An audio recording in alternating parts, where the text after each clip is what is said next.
Hello, welcome to Material Science Lecture. This is a lecture for Section 11 Material Science students, in which I will start to talk about iron-carbon phase diagram. So this is Module 7, Lesson 1. So as usual, there are 3 learning outcomes for this lesson that I would like you to achieve by the end of this lesson. I would like you to be able to identify the major phases on the iron-carbon phase diagram and explain their major characteristic between these phases. And I would like you to understand and would be able and explain and use the terms hypoeutectoid, hypoeutectoid, proeutectoid, and pearlite. You would be able to understand all of these terms without problem. And I would like you to be able to identify proeutectoid phases for a given alloy and compute its mass fraction together with mass fraction of pearlite. But before we go any further, I would like to talk a little bit about pure iron. So pure iron is the main element for steel alloy. So pure iron has a very good, some advantage of pure iron is that it has a good electrical and thermal conductivity. Apart from that, it is one of the only 3 single element that can be magnetized. So the other 2 is cobalt and also nickel. So pure iron is very easy to magnetize.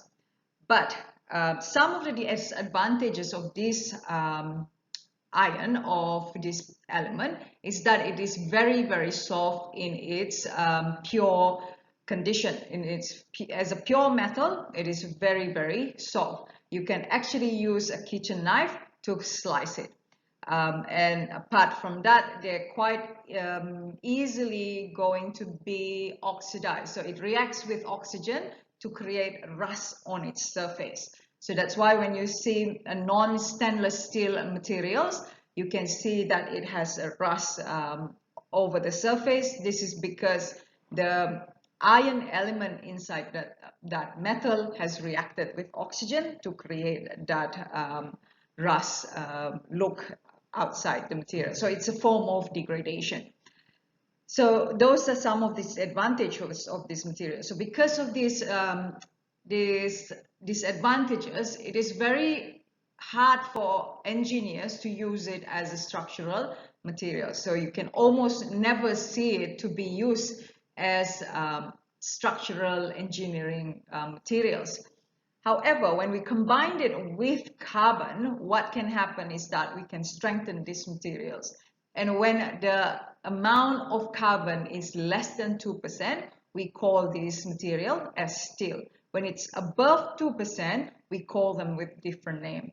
So we will talk about that in the next module, in module 8, but here in module 7, from lesson 1 to the next level and to the next lesson, we will only talk about steel. And remember, steel is an iron or an iron-carbon alloy consisting only up to 2% of carbon.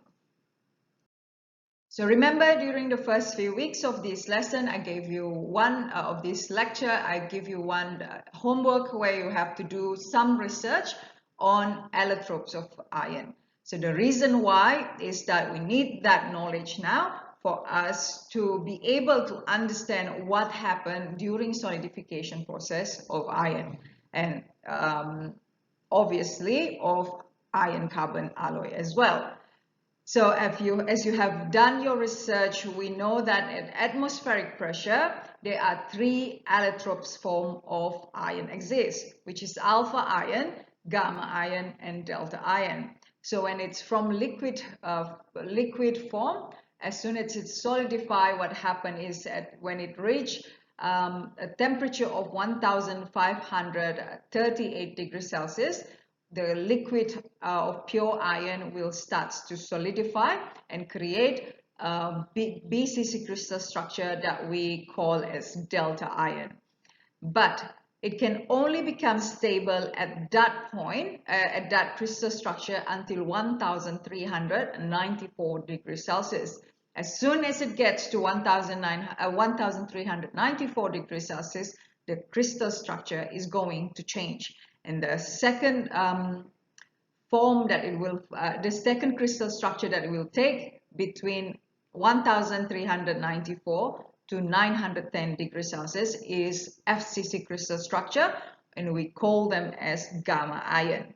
And below that temperature, this crystal structure become unstable again. So it's going to start to change its crystal structure back to BCC crystal structure. And for this crystal structure of BCC crystal structure below 910 degrees Celsius, we call them as alpha iron. So due to allotropy, phase transformation does not only take place during solidification. So far we have learned that when the crystal structure formed during solidification, it will retain that crystal structure until room temperature. So that's not the case with iron. So solid state transformation happen because of this allotropy of this element. So solidification of pure iron happens like all pure metal. It happens as an isothermal reaction. It happens at 1538 degrees Celsius. So when we remove the temperature, when the temperature of the systems drop and it reaches 1500 degrees Celsius, all liquid will start to transform into solid. So at that point, when the solidification begin and end, it happens at the same temperature. And what we will create, the atoms will arrange themselves in BCC crystal structure. And this BCC crystal structure is what we call as delta iron. And once the solidification ended, so everything has turned into solid, the temperature, as we have learned in solidification topic, will keep dropping. Because we remove the temperature, it will keep dropping. During the isothermal, it doesn't do that because of exothermic reaction. So this delta iron will be stable in between 1538 degrees Celsius to 1394 degrees Celsius. So the crystal structure will retain at BCC crystal structure for this range of temperature. However, as soon as it reaches around 1394 degrees Celsius, the atoms become unstable. So the atoms will start to rearrange themselves again. So this rearrangement, new rearrangement, is in FCC crystal structure. So within 1394 to around 910 degrees Celsius, it will be stable in FCC crystal structure.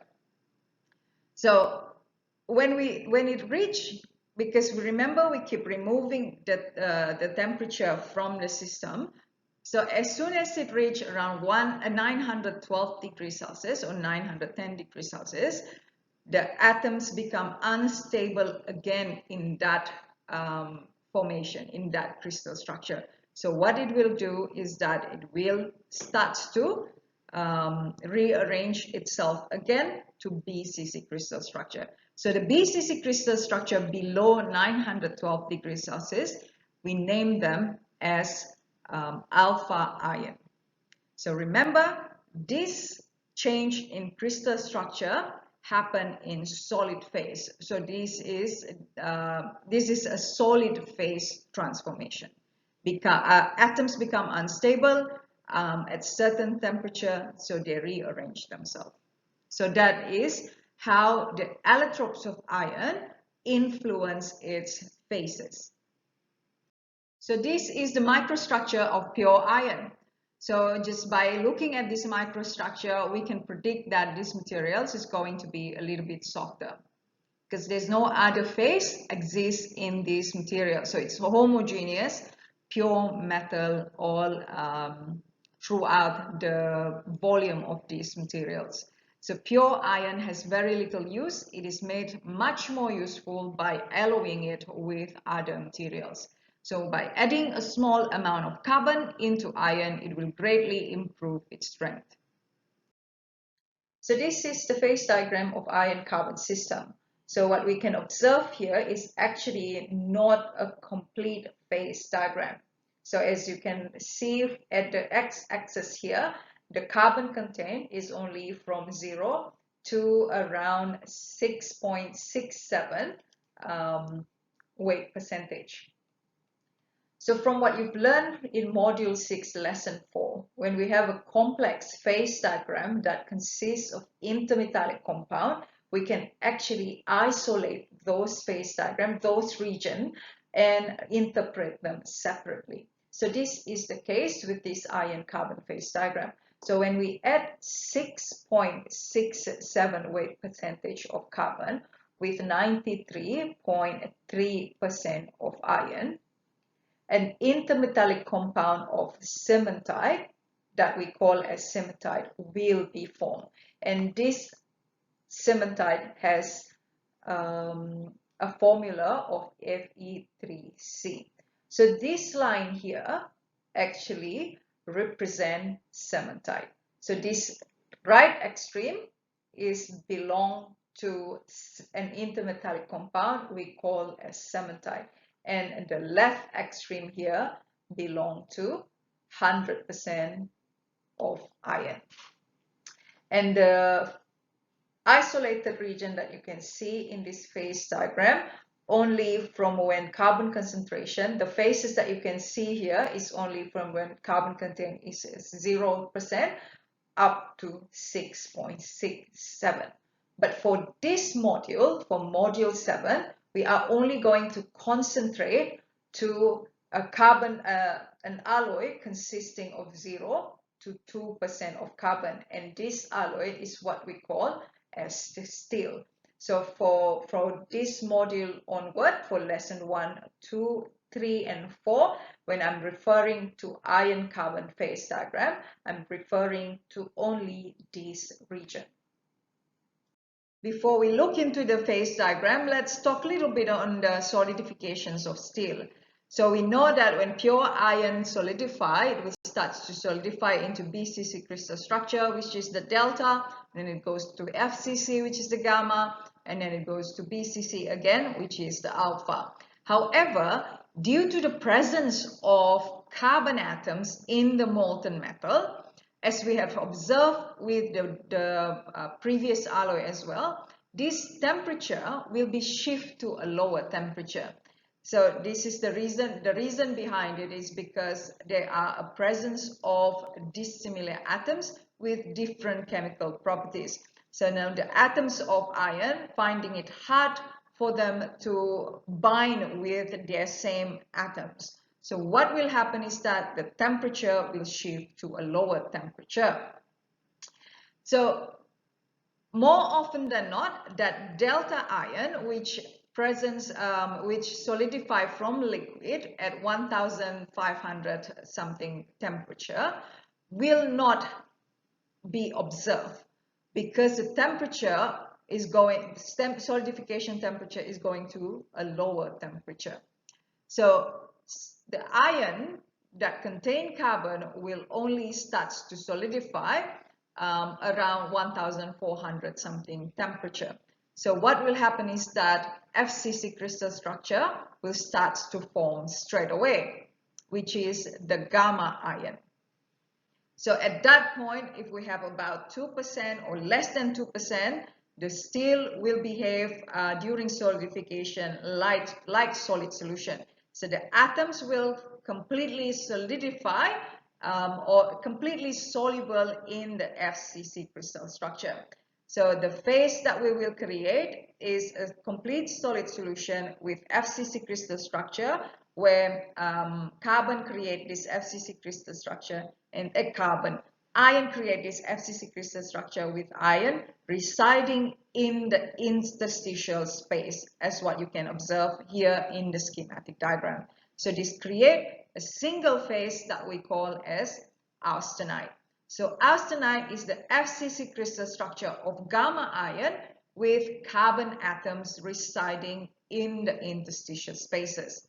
So This is the first solid phase that is going to solidify from liquid to solid. So this is how the solidifications of steel start.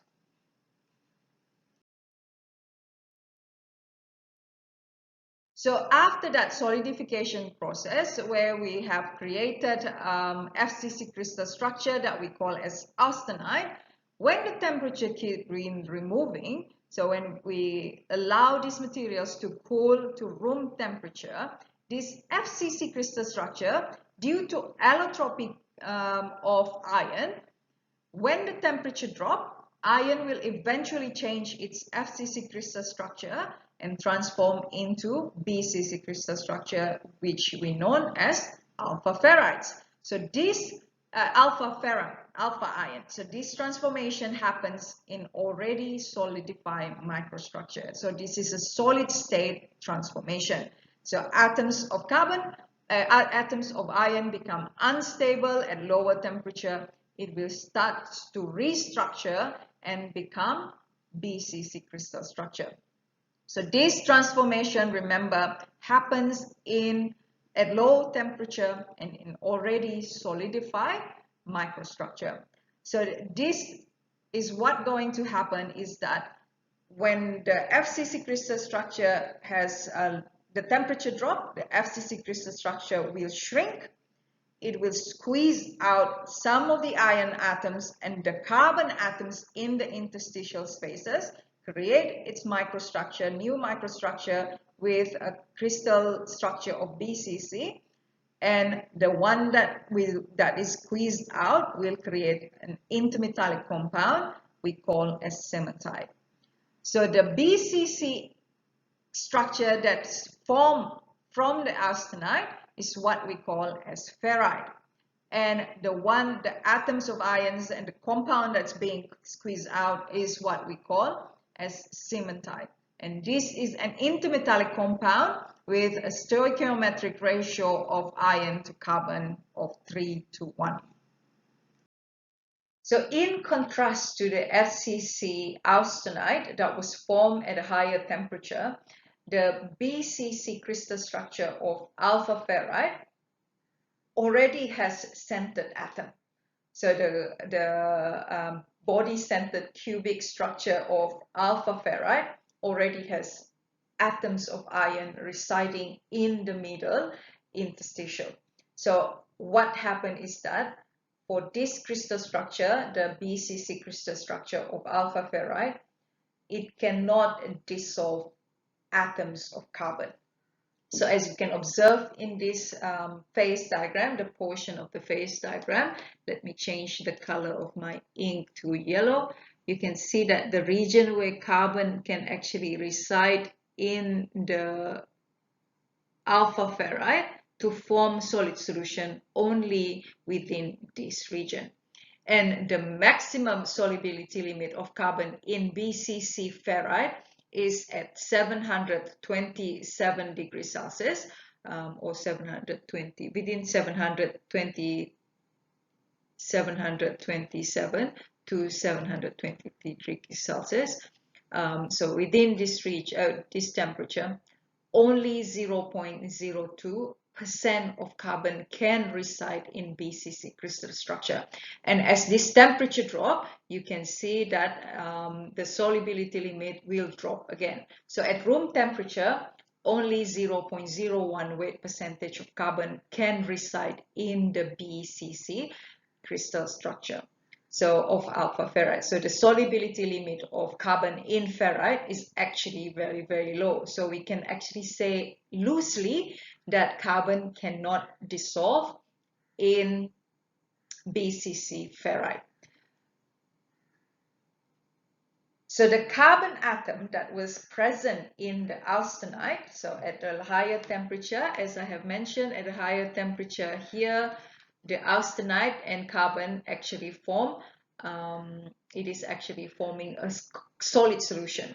So the carbon actually reside in the interstitial of the FCC. So as the temperature drop, what will happen is that this SCC will change into BCC, and because BCC cannot retain or cannot dissolve the carbon atom, it will be pressed out of the crystal structure, and this carbon atom will form intermetallic compound of cementite with another iron atoms. So they will combine with 3 iron atoms. One carbon atoms will combine with 3 iron atoms to form an intermetallic compound. So this happens when the carbon being pressed out of the FCC austenite. Not only that, carbon also has limited solubility in austenite. So when it starts to form from the liquid phase to the FCC crystal structure, all of this carbon will reside in the crystal structure of the FCC crystal structure. So it will reside itself in the interstitial spaces and create a complete solid solution when we have carbon 2% or below. But as the temperature drops, the austenite, the carbon in the austenite, the solubility of carbon in the austenite will also decrease. So this is the schematic. As the temperature drops, the distortion, the crystal structure will start to shrink. Okay, so we have learned that because of the kinetic energy of the atoms, it will start to shrink as the temperature drops. So what will happen is that the space, the interstitial space, is going to be smaller and smaller. So at some point, those carbon atoms can also be squeezed out of the FCC austenite.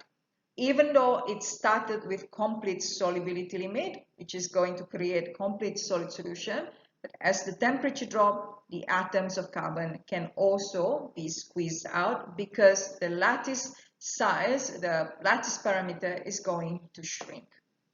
So the FCC interstitials in the FCC crystal structure, the interstitial spaces is 0.5 times the diameter of iron, but carbon atoms has 0.6% of 0.6 times the diameter of iron. So what is actually happening is that when it formed that complete solid solution, it is actually distorting the crystal structure of that FCC austenite anyway. So as soon as it's reduced the temperature, that distortions become too strong. So what will happen is that it will cause the iron atoms to be squeezed out of the austenite. But remember, when it is squeezed out, it's not going to be squeezed out just as carbon atoms. So some atoms of iron will also be squeezed out. So it will form the intermetallic compound, again, that is called as cementite. So the precipitations of carbon during this reduced temperature of austenite and also during the transformations of gamma alpha transformation can happen 2 ways. It can happen to become a stable system which will create graphite.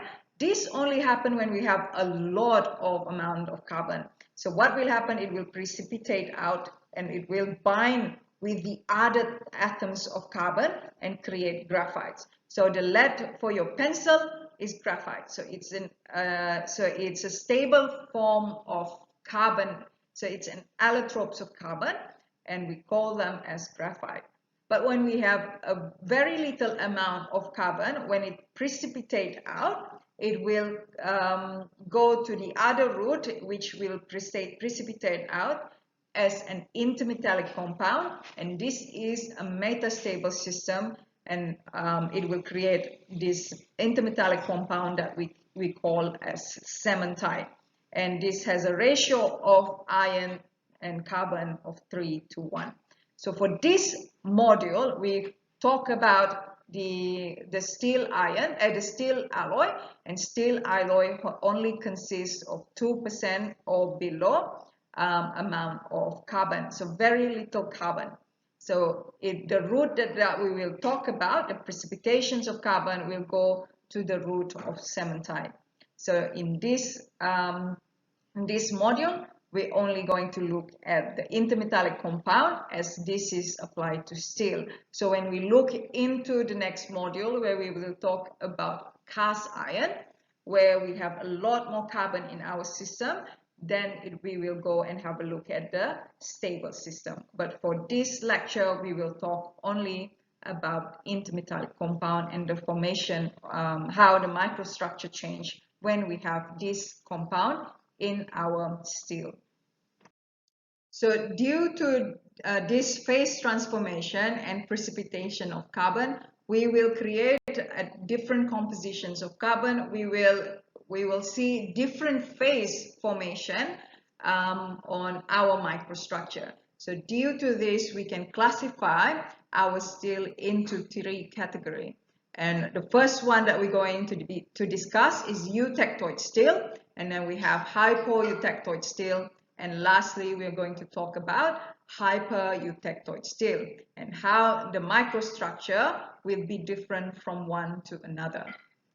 What we categorize as eutectoid steel is when we have 0.77 weight percentage of carbon. So what will happen is, if you look at the phase diagram here, is that when we have 0.77 weight percentage of carbon, an isothermal reaction will happen during the transformation. And this isothermal reaction is what we call as eutectoid reaction. If you remember from the previous lecture, eutectoid is when one solid phase transforms into 2 other solid phase. So it will transform from austenite, and at this region down here we have ferrite and also cementite.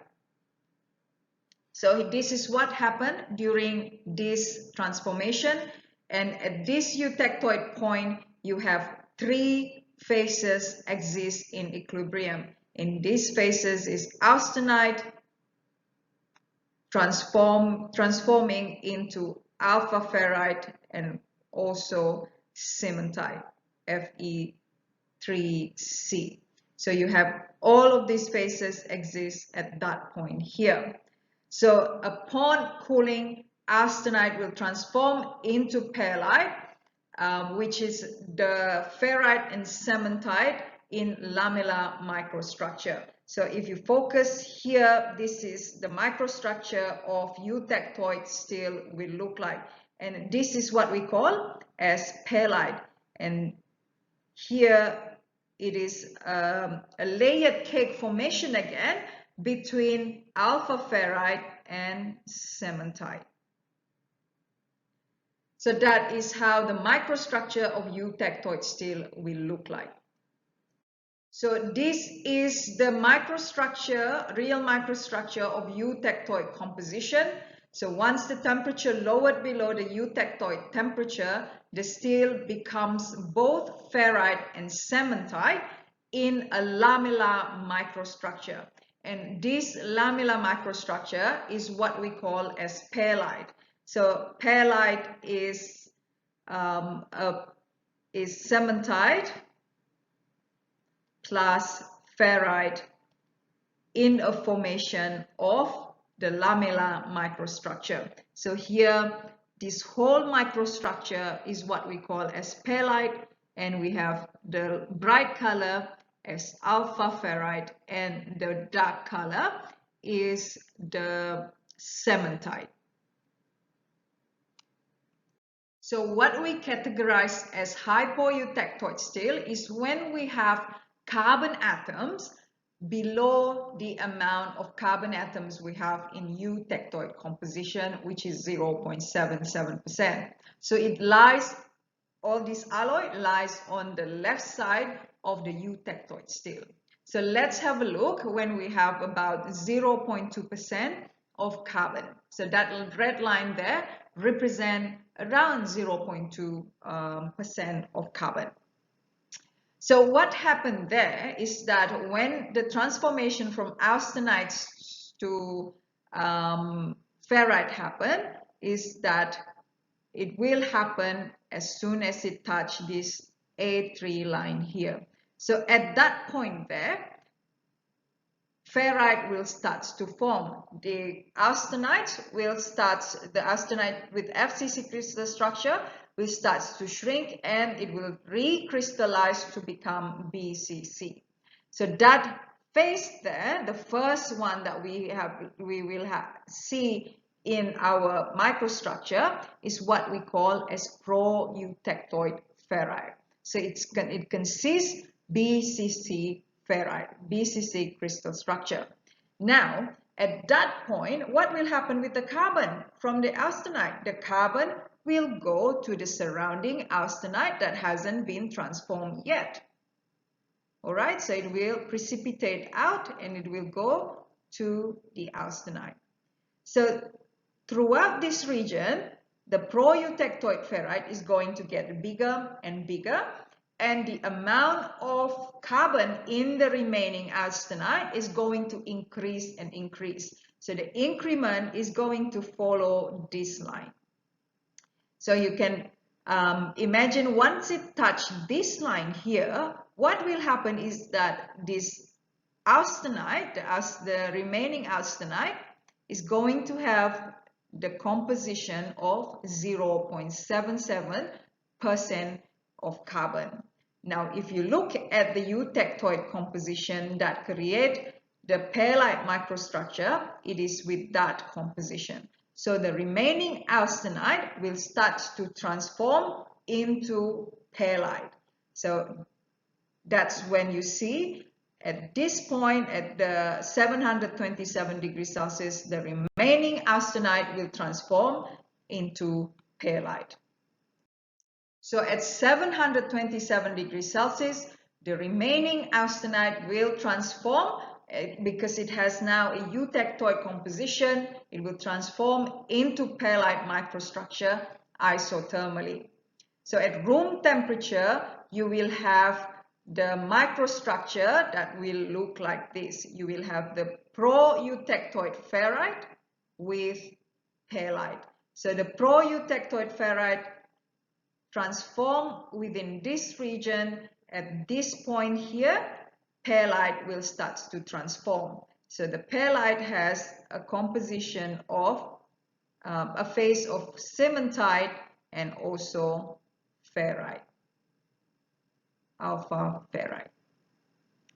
All right, so you would probably ask, what's the difference between the ferrite here in the layered cake and the pearlite, or what's the difference with the proeutectoid ferrite? It doesn't have any difference. They are the same phase. They're both alpha ferrite. They're both going to have the same BCC crystal structure, but the microstructure formation is different. In terms of phases, they both are the same phase. In terms of microstructure, their microstructure will look different. One will look like this, what you can see here around the grain boundary, which is about equix shape, and the other one will have the layered cake formation. So that's the only difference. So for hypoeutectoid steel, you will have proeutectoid ferrite and pearlite as the final microstructure. So this is the microstructure of hypoeutectoid steel, with the cementite phase appear to protrude from the surface. So here you can observe that this is the proeutectoid ferrite, and you have cementite, and also here within the cementite you can see that there are ferrite phase as well. So that's the ferrite inside the pearlite microstructure. So this area here is what we call as pearlite. So pearlite consists cementite and ferrite, P-E-A-R-L-I-T-E. Okay, and we have proeutectoid ferrite, which was formed before it was formed, before the eutectoid reaction happened. So the steel that we categorize as hypoeutectoid steel is when we have carbon contained in the steel more than 0.77 weight percentage of carbon. So it lies on the right side of the eutectoid composition. So what happened is that if we focus on this line, we have about 1.2% of carbon contained. So what will happen during the transformation from austenite to the first crystal here is that this austenite, as we've already learned about the solubility limit, as the temperature drop, the solubility limit of carbon in the austenite will drop as well. So it will drop according to this Solver's line. So Solver's line is the line that's showing solubility limit of one element in the other. So due to the solubility limit after the Solver's line, which is ACM line here, atoms will start to precipitate out. So when the atoms of carbon precipitate out, it won't be precipitating just by themselves. As I said, it will start to precipitate with other iron carbon as well. So the precipitates will form the first phase transformation, which is the proeutectoid cementite.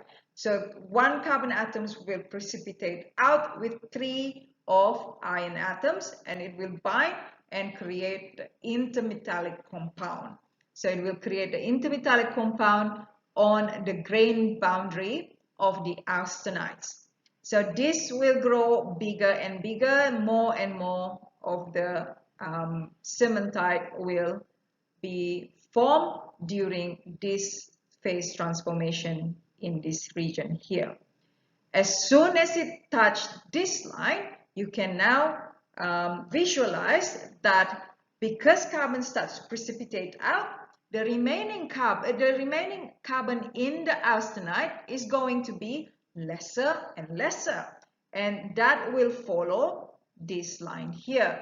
The amount of carbon will reduce according to this line here. So if you using the tie line, you can get all this amount of carbon in the austenite, which is this region, and also cementite. So the amount of carbon is going to reduce and reduce until it reaches this point where the amount of carbon is going to be reduced from 1.2 when it begins here. It's now going to be reduced to 0.77%. And we know that at 0.77%, eutectoid reaction is going to happen. So that's what happened here, is that eutectoid reaction will happen. The remaining austenite is going to turn into pearlite microstructure. So that is what happened. At this point, the remaining austenite will transform into pearlite. So at 727 degrees Celsius, the remaining austenite will have the composition of eutectoid composition, and it will transform to pearlite microstructure isothermally. So the final microstructure, when that isothermal reaction happens, will consist of proeutectoid cementite with pearlite. So you probably asked again, is the cementite here? So as we have learned, pearlite is a mixture of a layer of cementite with alpha ferrite. So you probably now ask me, is it going to be the same, this cementite with the proeutectoid cementite? They are exactly the same. They have the same stoichiometric ratio, but the microstructure formations are different. So the proeutectoid cementite transform in this region, and as soon as it reaches this isothermal reaction, the eutectoid point, reaction, it will start to transform into pearlite. So that's how The microstructure is different, the formation of the microstructure different, but the phase are the same. They both are cementite phase. So this is the microstructure of hypoeutectoid steel. As you can see here, proeutectoid cementite residing at the grain boundary of what's originally austenite. So this is the proeutectoid cementite.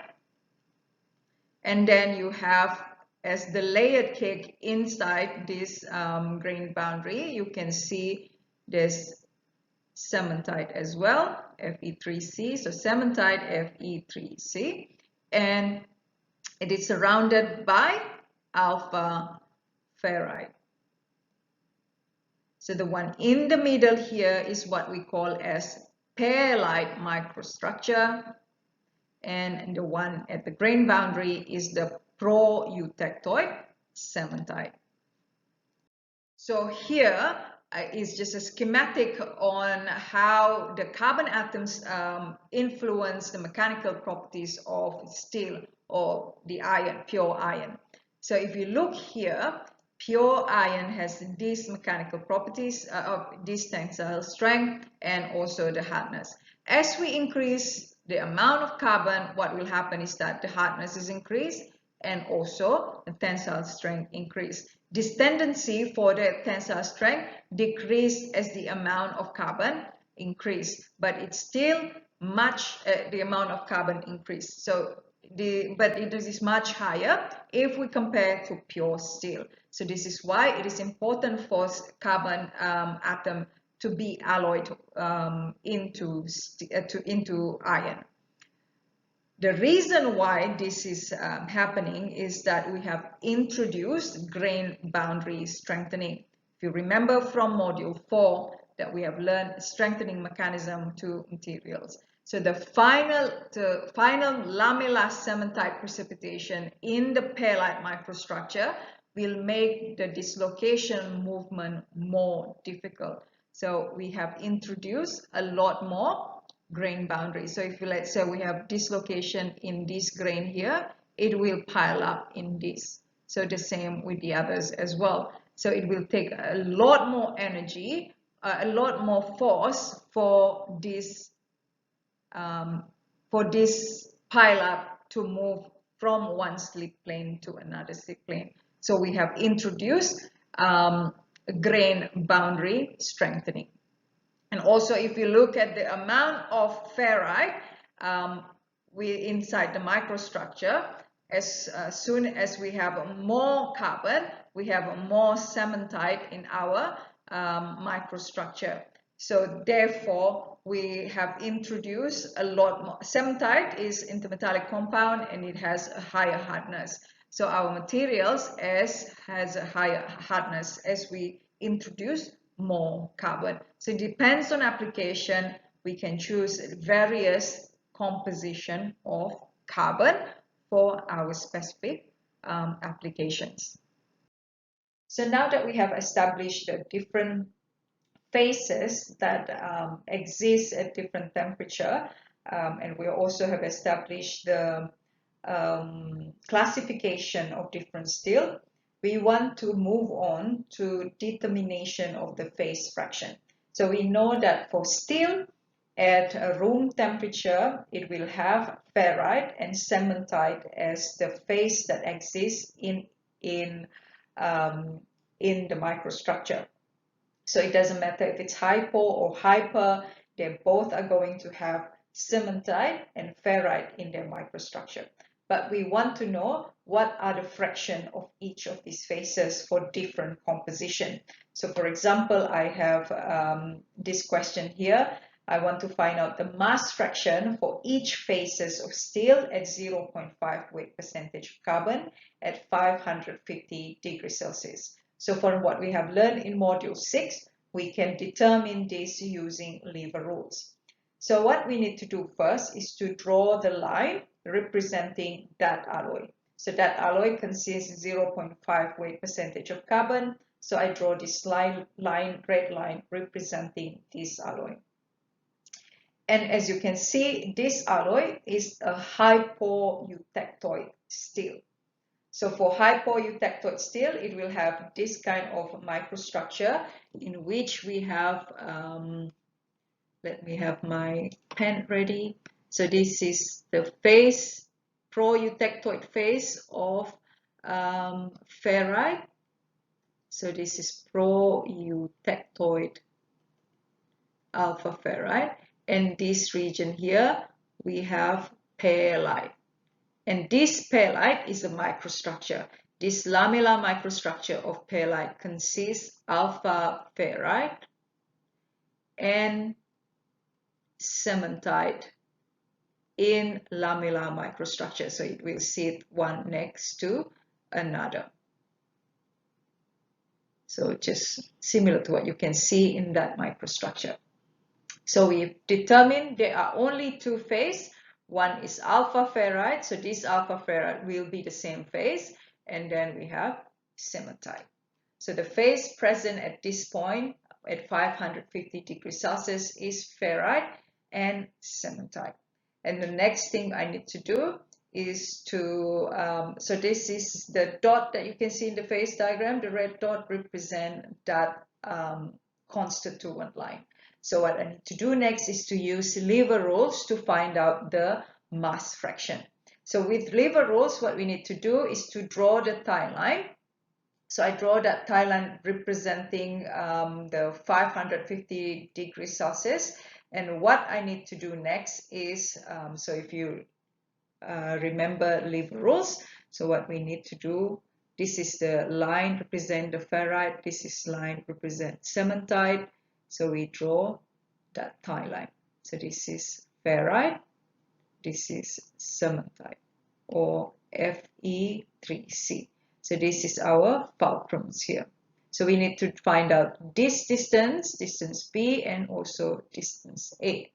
So distance B here, as we have looked into the cementite, so cementite is when we have carbon content of 6.67 weight percentage of carbon.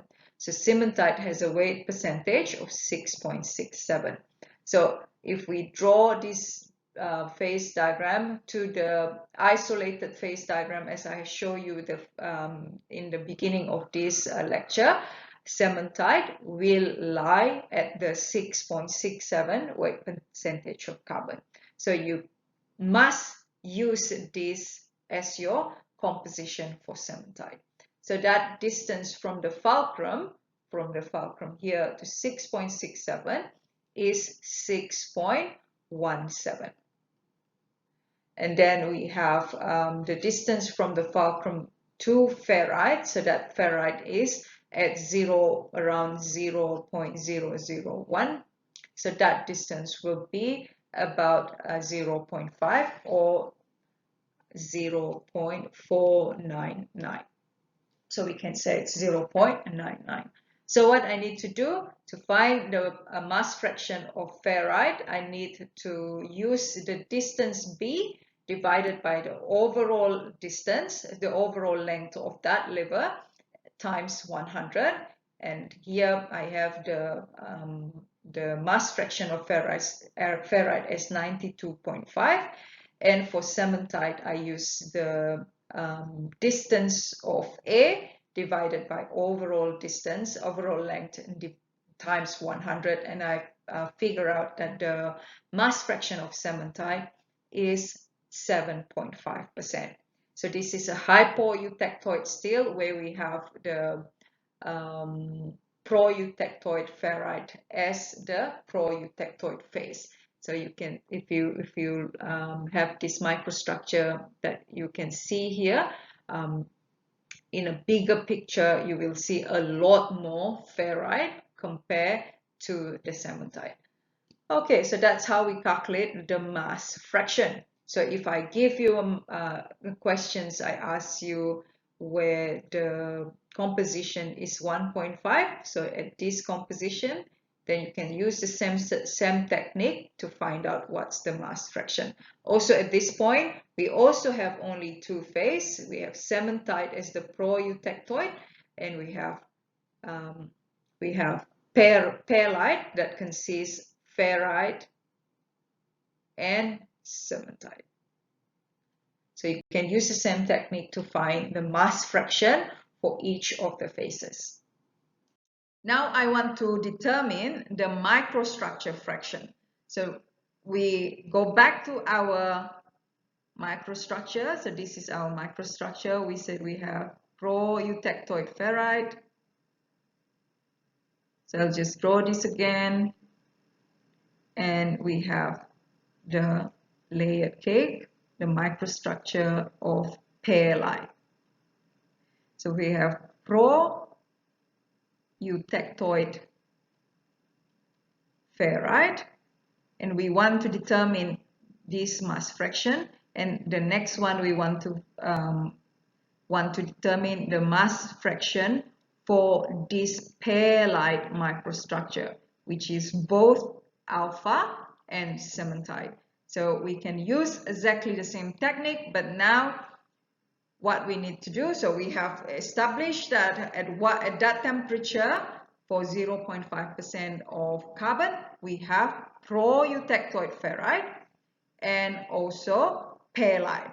So now I want to determine what's my proeutectoid ferrite, the mass fraction of proeutectoid ferrite and the mass fraction of pearlite. I use the same technique of lever rule, but now my fulcrum is here, the same place, but the vertical line is not towards the face line here. It should be towards where the pearlite is going to, the composition where the pearlite is going to be formed, so which is the eutectoid composition.